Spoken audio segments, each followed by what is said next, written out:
Which brings me to this Texas story. And I want to be careful about this story because I only have it from one side. I have it from LifeSite News, which of course is a very powerful pro-life site. And I know I've covered trials as a reporter, and I know that what people hear in the jury box is not what people hear when they read the newspaper, okay? So sometimes the jury makes a decision and everybody goes, that makes no sense at all. And it does make sense. It would have made sense if you had been there. So I want to be careful about it. But what I've got so far is that there is a man named Jeff Younger who is trying to protect his 7-year-old son, James, from his mother, they're obviously apart. And the mother, Dr. Ann, I think it's called Georgoulis, is transitioning him into a female. This is a little boy.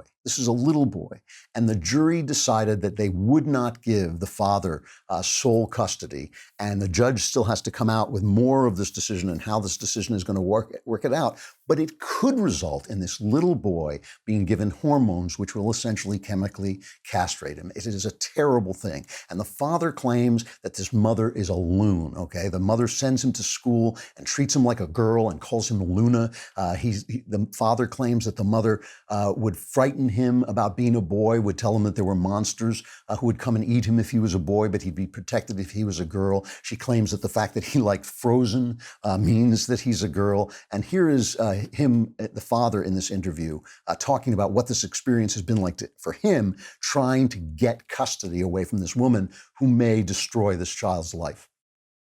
And imagine that your ex-wife has dressed him as a drag queen to talk to you. He has false eyelashes and makeup. His hair's got glitter in it. He's wearing a dress. Now, imagine how you would feel seeing what I believe is actual sexual abuse. I believe this is not just emotional abuse, but is the very most fundamental form of sexual abuse, tampering with the sexual identity of a vulnerable boy. Every single day, you have to see your son sexually abused, and you have to maintain your calm. You have to be the one who's calm, because the courts are not going to be fair to you. And the only way you can survive this and get your son through this alive is to calmly allow your son to be tortured right before your eyes and outlast the opposition. It's a heartbreaking story. And the thing is, the only reason it's imaginable is because of this empire of lies, the news media, Hollywood, the Academy, selling this garbage. The fact that all the Democrat candidates would stand and pretend to be charmed instead of horrified by dressing little girls up as boys during one of that gay LGBTQ town hall on CNN and saying, oh yes, my little girl is really a boy. I mean, that would happen. Procter & Gamble announced that it's going to remove the female symbol, that the circle with the X underneath. They're going to remove that from its sanitary napkin packaging in Europe because trans activists object because men can have periods too. In England, and there's a crazy story. In England, if you say that a man is not a woman, the police can come to your house and question you about it, as it might be a hate crime. There's a crazy story in The Sun about a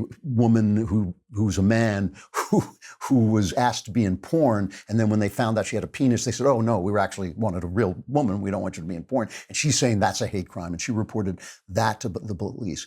The thing about this is, it is so degrading to women. It is so, in spite of being incredibly dangerous to children, it is so degrading to women to essentially strip them of their identity and say anybody who raises his hand and says, ooh, me, I'm a girl, gets to be a woman too. I mean, you don't just sign on to be a woman. They are stripping women of their identity, of their unique experience of life, of their unique womanhood and what that means to be a feminine person in the world. They're stripping that away from women and saying it belongs to anybody who just claims it. And have you ever noticed this? That all this woke stuff that pretends to be attempts to hurt the powerful and bring the powerful down, it always winds up hurting the underclass, if I may call women, the people who are less powerful than men through history. It hurts women. It hurts children. It hurts unborn children. All this woke stuff always ends up hurting the weaker half.